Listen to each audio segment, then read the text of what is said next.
எல்லாரும் எப்படி இருக்கீங்க? இந்த வீடியோ லாஸ்ட் வீக் எடுத்தது. ஸோ காலையிலேருந்து என்னென்ன வேலைகள் நான் செஞ்சேன் அப்படிங்கிறது தான் பார்க்க போகிறோம் இன்றைக்கி. ரொம்ப இன்ட்ரெஸ்டிங்காகவே இருக்கும், பார்க்கலாம் வாங்க. ஃபஸ்ட்டு மார்னிங் ரொட்டீன் பார்த்துடலாம்.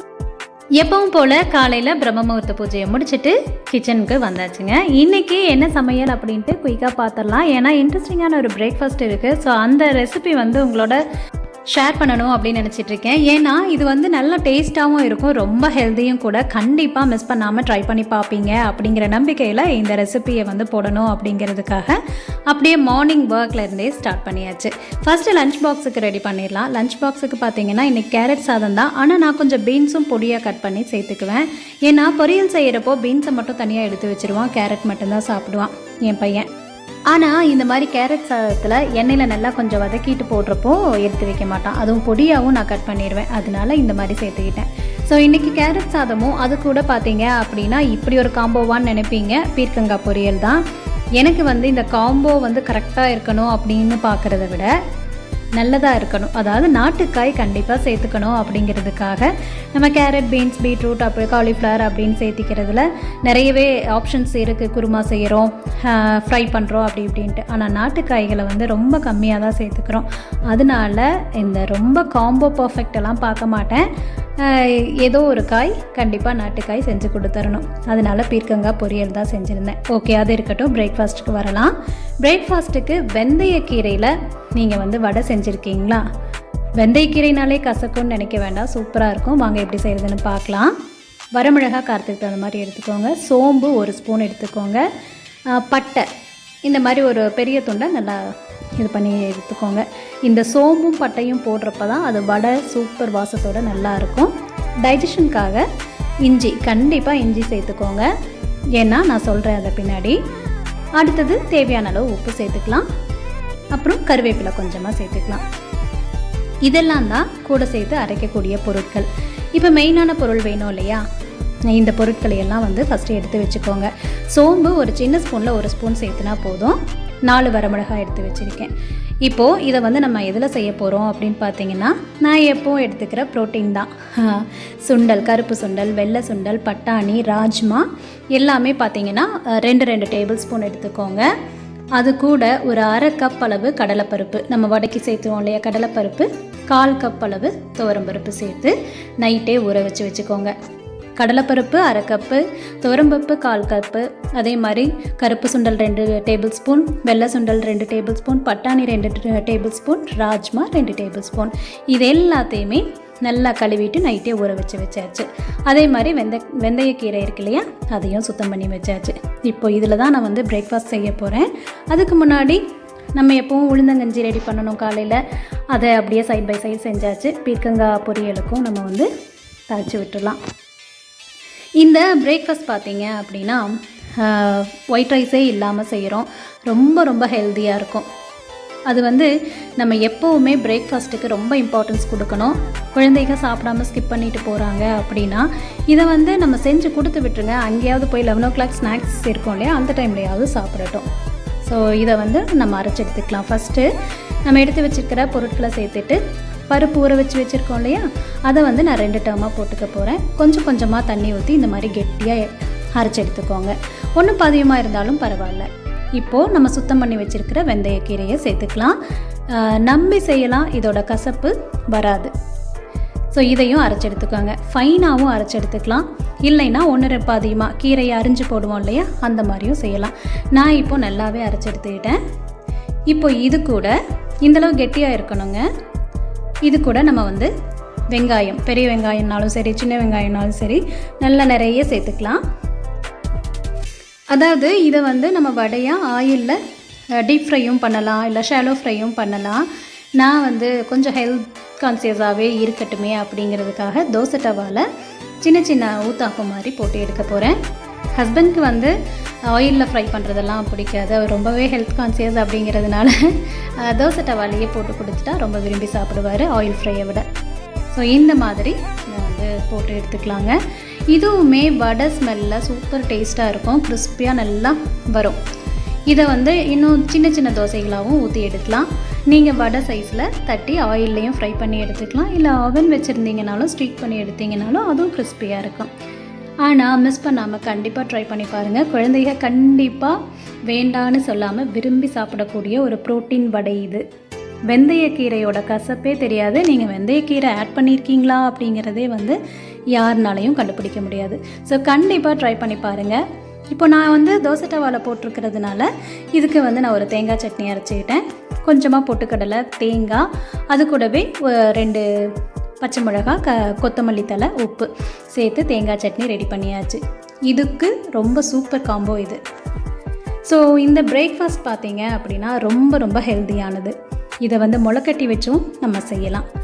ஸோ முடிஞ்சளவு ஒயிட் ரைஸை கம்மி பண்ணிவிட்டு இந்த மாதிரி செஞ்சு கொடுங்க. குழந்தைகளுக்கு இந்த மாதிரி சின்ன சின்ன தோசைகளாக, அதாவது இது பார்த்தா வடை மாதிரியே இருக்கும், அதே ஷேப்லேயும் போட்டு கொடுக்கலாம்.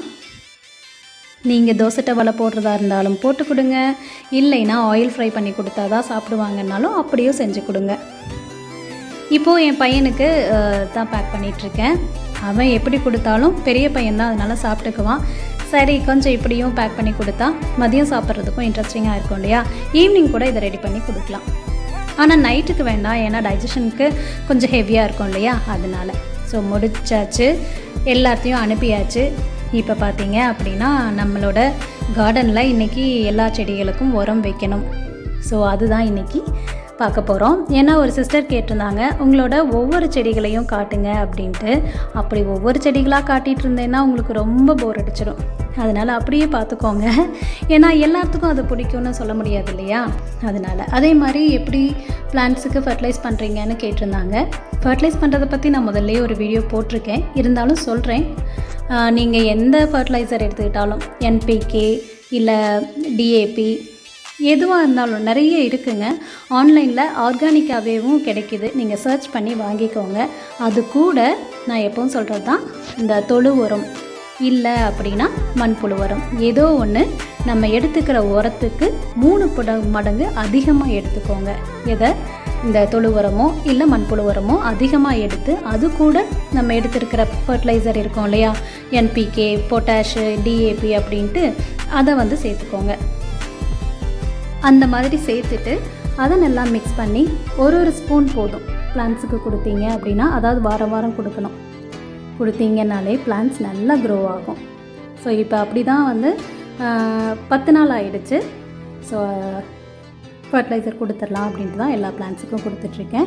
நம்ம அப்படியே ஸ்பூனில் எடுத்து ஒரு குவியலாக போட்டுறக்கூடாது, ஒரு ஓரமாக போடணும். ரூட் பக்கத்தில் போடாமல் மண்ணை பறித்து விட்டு இந்த ஓரமாக போட்டு அதை நல்லா ஸ்ப்ரெட் பண்ணி விட்டுணும். அப்போ தான் எல்லா மண்ணிலையும் ஃபுல்லாக மிக்ஸ் ஆகி பிளான்ட்ஸுக்கு ஃபுல்லாக கிடைக்கும். ஸோ இந்த போகன் விலையில் பார்த்தீங்கன்னா இப்போ தான் இந்த பேப்பர் பிளான்ட்டுன்னு சொல்லுவாங்க இல்லையா, அதில் ஒயிட் பூ பூத்துருக்கு. என் பொண்ணோட ஃபேவரட்டான ஒரு பிளான்ட் இது. ஸோ அடுத்ததாக எல்லா பிளான்ட்டுக்குமே அப்படியே வச்சுட்டே வரேங்க. அப்படியே ஒரு சின்ன ஒரு டாபிக் பார்க்கலாமா? ஒரு இன்ட்ரெஸ்டிங்கான டாபிக் தான், கதையெல்லாம் இல்லை. நம்ம வீடியோஸில் நிறைய டாபிக் நம்ம பேசிட்டோம். பார்த்தீங்க அப்படின்னா பிரம்மமுகூர்த்த பூஜையிலேருந்து நம்ம வாழ்க்கையை நம்ம எப்படி வாழணும் அப்படிங்கிற வரைக்கும் நிறைய டிஃப்ரெண்ட் டாபிக்ஸ் பார்த்தாச்சு. நிறைய மோட்டிவேஷன் வீடியோவும் போட்டிருக்கேன். ஸோ இன்றைக்கி நம்ம பார்க்கக்கூடிய ஒரு டாபிக் பார்த்திங்கன்னா ஒரு இன்ட்ரெஸ்டிங்கான டாபிக் தான், கணவன் மனைவி, ஹஸ்பண்ட் அண்ட் ஒய்ஃபோட ரிலேஷன்ஷிப். ஐயோ, இது ஒரு இன்ட்ரெஸ்டிங்கான டாப்பிக்கா அப்படின்னு நினைக்காதீங்க. இப்போது நம்ம யோசிப்போம், ஒரு பெஸ்ட்டு கப்புள் சொல்லுங்கள் அப்படின்னு நான் உங்ககிட்ட கேட்குறேன். கவுண்ட் டவுன் ஸ்டார்ட் பண்ணதையும் நீங்கள் யோசிச்சுக்கோங்க. யாரும் அந்த பெஸ்ட்டு கப்புள் அப்படின்ட்டு நிறைய பேர் இருக்காங்க இல்லையா? நமக்கு மாடலாகவும் நிறைய பேர் இருப்பாங்க, சினிஃபீல்டில் அப்படி இப்படின்னு நிறைய பேர் இருக்காங்க. நீங்கள் யாரை யோசித்து பெஸ்ட்டு கப்புள்னு சொல்லுவீங்க அப்படின்னு சொல்லுங்கள் மறக்காமல் கமெண்ட்ஸில். இப்போ கவுண்ட் டவுன் ஸ்டார்ட் பண்ணலாமா? ஒரு 3 கவுண்ட்ஸ் போதும் இல்லையா? கவுண்ட் பண்ணுறேன், அதுக்குள்ளே நீங்கள் யாரை பெஸ்ட்டு கப்புள்னு சொல்லுவீங்க அப்படின்ட்டு கண்டிப்பாக கமெண்ட்ஸில் சொல்லணும். ஓகேவா? கவுண்ட் டவுன் ஸ்டார்ட் பண்ணலாமா? 1 2 3. யாரை நினச்சிங்க? யார் பெஸ்ட்டு கப்பல்னு நினைக்கிறீங்க? யாராக இருந்தாலும் கமெண்ட்ஸில் மறக்காமல் உண்மையை சொல்லணும், ஓகேங்களா? நான் யாரை நினச்சேன் அப்படின்னு பார்த்தீங்க அப்படின்னா எங்களை தான். நானும் என் ஹஸ்பண்ட் தான் பெஸ்ட்டு கப்பல். ஆமாம், எங்களை பொறுத்த வரைக்கும் நாங்கள் தான் பெஸ்ட்டு கப்பல். எங்களுக்கு நான் மற்றவங்களோட போட்டி போட்டுட்டோ பொறாமப்பட்டுக்கிட்டோ சொல்கிறது கிடையாது. என்னை பொறுத்த வரைக்கும் நாங்கள் வாழ்கிற வாழ்க்கையில் நாங்கள் தான் பெஸ்ட்டு கப்பல். இதில் என்ன தப்பு இருக்குதுன்னு நினைக்கிறீங்க? இதில் நல்லது தான் இருக்குது. அதாவது நமக்குள்ளே ப்ராப்பர் அண்டர்ஸ்டாண்டிங் இருக்கா இல்லையா அப்படிங்கிறதெல்லாம் வந்து நம்ம தேடுறதை விட நம்ம வந்து இதை நினச்சி பாருங்கள், ஸ்ட்ராங்காக நினச்சி பாருங்கள். நம்ம தான் பெஸ்ட்டு கப்பல், நம்ம மற்றவங்களுக்கு உதாரணமாக இருக்கணும் அப்படின்னு நீங்கள் நினச்சி பாருங்களேன். இதில் எவ்வளோ அட்வான்டேஜஸ் இருக்குதுன்னு நான் சொல்கிறேன். அதுக்கு முன்னாடி வீடியோவில் என்ன பண்ணுறேங்கிறதையும் சொல்லிடுறேன். பிளான்ட்ஸுக்கெல்லாம் ஃபர்டிலைசர் வச்சுட்டு நான் வந்து இந்த கோதுமை கழுவி காய வைக்கணும். ஸோ அந்த ப்ராசஸ் தான் பண்ணிகிட்ருக்கேன். கூடவே பார்த்தீங்க அப்படின்னா ராகி மால்ட் ரெடி பண்ணணும். அதுக்காக முளைக்கட்டி வைக்கணும் அப்படிங்கிறதுக்காக அதையும் க்ளீன் பண்ணிகிட்ருக்கேன். ஸோ இப்போ டாபிக்கு வருவோம். நம்ம தான் பெஸ்ட்டு கப்பல் அப்படிங்கிற தாட் ஸ்ட்ராங் ஆக ஆக நமக்குள்ள உண்மையாகவே ஒரு கைண்ட்னஸ் அதிகம் ஆகும். ஹஸ்பண்ட் மேலே ஒரு பாசம், பொசசிவ் எதுவாக இருந்தாலுமே வந்து அதிகமாகும்.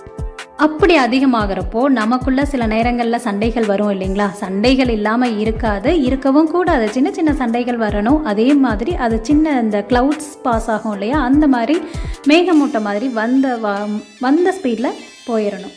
ஸோ அதை வந்து பிடிச்சிக்கிட்டு அதை பெருசாக பண்ணிகிட்டு இருக்கக்கூடாது. ஸோ இந்த தாட் வந்து நமக்கு ஸ்ட்ராங் ஆக ஆக அந்த மாதிரி சண்டைகள் வர்றப்போ நமக்கு அந்த ஈகோ வரும் இல்லையா, அது இருக்கவே இருக்காது.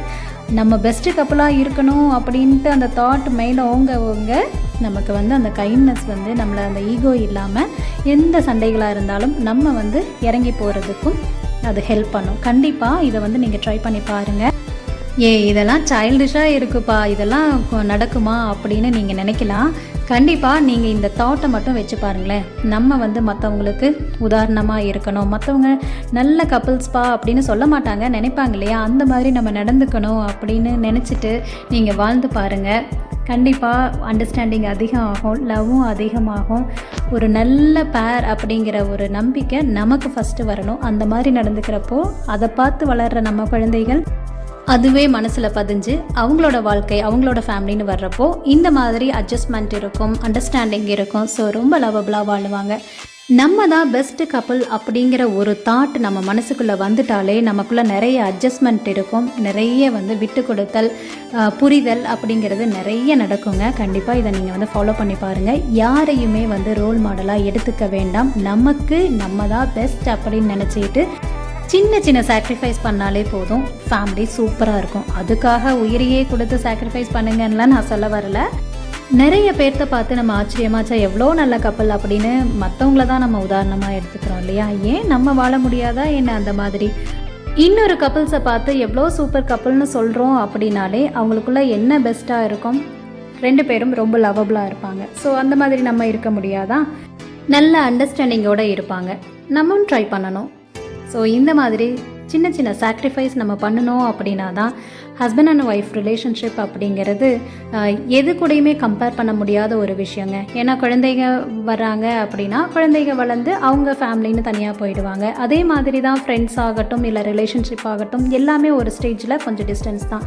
பட் ஹஸ்பண்ட் அண்ட் ஒய்ஃப் அப்படிங்கிற ஒரு ரிலேஷன்ஷிப்பில் டிஸ்டன்ஸே கிடையாது.